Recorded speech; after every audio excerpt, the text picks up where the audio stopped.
po sa inyong lahat. Kami po ang Group 8, Module 8. At ang topic po namin ay ang propaganda movement. Ano nga ba ang propaganda movement? Ang kilusang propaganda ay isang organisasyong pangkulturang nabuo noong 1872 ng mga Pilipinong nagpapalabas sa Europa. Binuo ng mga Pilipinong piling tao na tinawag na ilustrados ang mga pinatapon na liberal at mga mag-aaral na dumalo sa mga universidad sa Europa na umakit sa kilusan. Ang La Solidaridad, isang bilangguang broadsheet na wikang Espanyol, ay naging plataporma para sa matalinong diskurso sa kalagayan, pang-ekonomiya, pang-kultura at pang-politika at panlipunan ng bansa. Pagkilala sa Pilipinas bilang isang lalawigan ng Espanya. Ang representasyon ng Pilipinas sa Cortes Generales. Ang Spanish Parliament. Sekularisasyon ng mga parokya ng Pilipinas.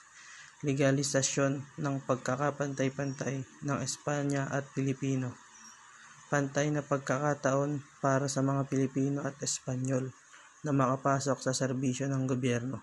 Paglikha ng isang sistema ng pampublikong paaralan na walang independenteng mga praile. Pagwaksi ng polo o labor service at bandala o sa pilitang pagbebenta ng mga lokal na produkto sa gobyerno.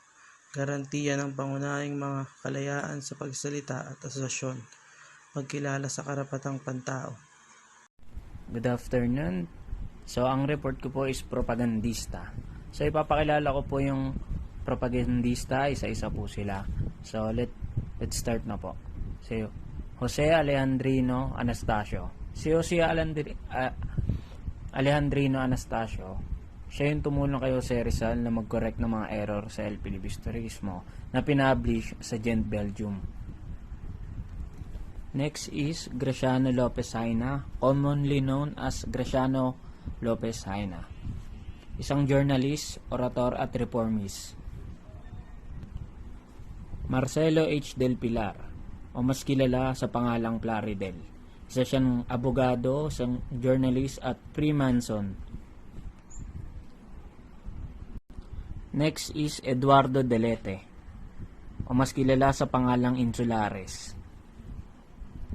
Next is Antonio Luna, o mas kilala sa pangalang General Luna. Isa siya sa parte ng American War at Philippine Revolution.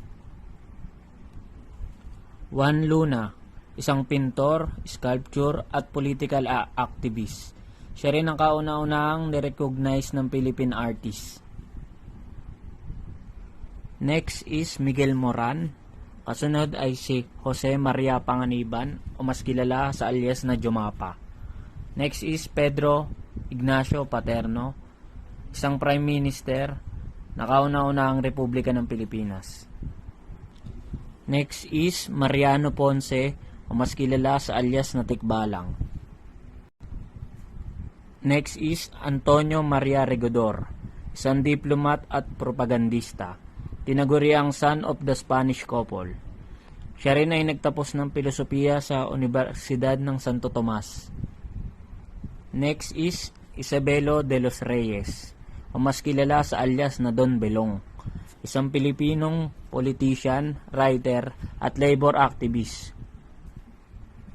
Siya rin ang original na founder ng Iglesia Pilipina Independiente. Next ay ang ating pangbansang bayani, si Dr. Jose Rizal, author ng No Limitangere at El Filibusterismo. Isa rin sa sumulat sa La Solidaridad na nakapangalang Ang Laon-Laan. At ang pangalawa sa uli, si Ferdinand Blumentritt, isang Austrian ethnologist. At ang sumunod at ang pinakauli, si Miguel Sagrario Moraita, isang Spanish historian at university professor at statesman. Prominent members included Jose Rizal, author of No Limitangere and El Filibusterismo, Graciano Lopez Haina, publisher of La Solidaridad, the movement's principal organ, Mariano Ponce, the organization's secretary, and Marcelo H. Del Pilar. Dr. Domingo Abella, the learned director of the National Archives, has made the suggestion that the so-called propaganda movement was misnamed. Kasi dapat ito ay tinatawag na the counter-propaganda kilusan sapagkat ang mahalagang gawain nito ay unang pigilang kampanya na maling impormasyon. Kasi ito yung mga ginagawa nila that certain Spanish groups were disseminating in Spain and later in Rome. It was a campaign information as well as a bid for sympathy. It is notable in contrast to the Katipunan or the KKK, whose aim is to force the total independence of the Philippines from Spain. The propaganda movements, ang layunin naman nito ay para sa kabubuan pagsasama-sama ng Pilipinas bilang isang lalawigan ng Espanya at hindi isang kolonya lamang. The word propaganda in English has acquired pejorative connotation that is absent from the original Latin word. One can see its true meaning in the Roman institution called Congregatio de Propaganda Fide, the Secretariat for the Spread of the Faith, or as the modern translation as it, for the evangelization of people. It was in the later sense that the word was used by the Filipino group that sent Marcelo del Pilar to Spain to continue the propaganda on behalf of the Philippines. Impact of the propaganda movement in the Philippines. The propagandists themselves were considered to be rebels at home in the Philippines and many were exiled. So, propagandists ay parang sabihin natin guerrilla sa mismong sa mismong bayan natin. And madami ring namatay. And despite its overall failure, the movement generated a political consciousness that fed into the nationalist revolution of 1896 and the struggle for the independence that followed. So, ang propaganda movement is overall failure. The movement is nag-generate pa rin ng political consciousness, nag-fed sa nationalist revolution, and lalong ang kasunod dun is nahirapan ng pagkakandak ng independence. Some Filipinos were accused of being members of the movement. Filipinos didn't get their freedom from the Spaniards. So wala tayong kalayaan noon sa mga Spaniards dahil lalo tayong pinag-initan dahil sa propaganda movement. Then, results of propaganda movement. They removed the tobacco monopoly in our country. So, inalis nila yung tobacco monopoly and forced na magtrabaho sa 40 days dire-diretso and ginawang 15 days a year. The tribute was replaced to cedula tax. So, pinalitan nila ng cedula tax and they were unsuccessful in convincing the Spaniards to grant out their reforms. Some of their writings were confiscated, especially those that were done by Jose Rizal. So, kinumpiska and pinagsusunog nila yung mga sulat na galing kay Rizal na mga pinagagawa niyang mga libro or anything na against sa Spaniards. Then, their funds ran out and some of the propagandists were killed and Rizal was executed. So, hindi naman sa lahat na propagandists ay namatay, pero madami-dami ang namatay and kasama rin doon si Jose Rizal.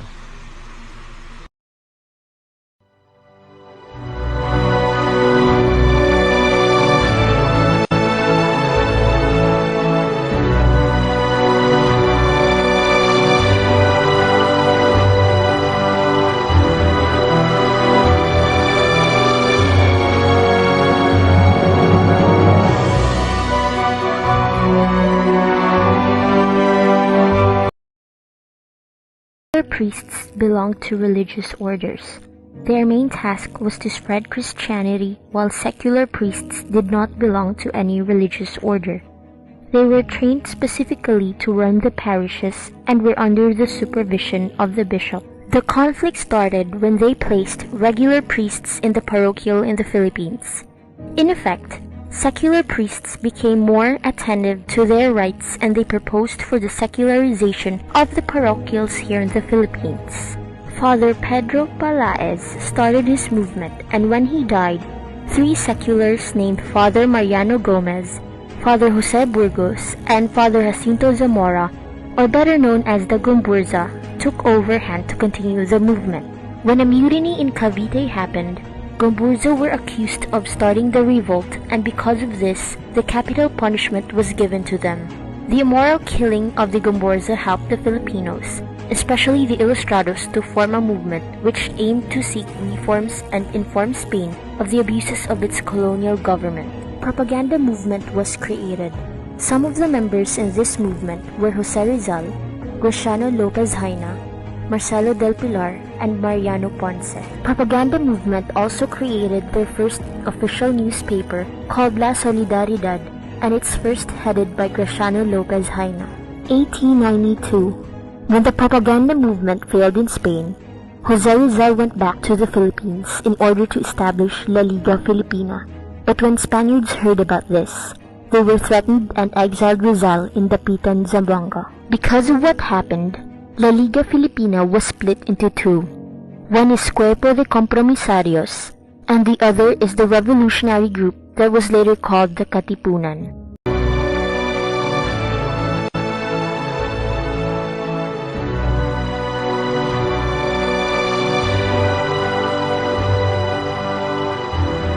Was a literary and cultural organization formed in 1872 by Filipino copyright migrant copyrights who had settled in Europe.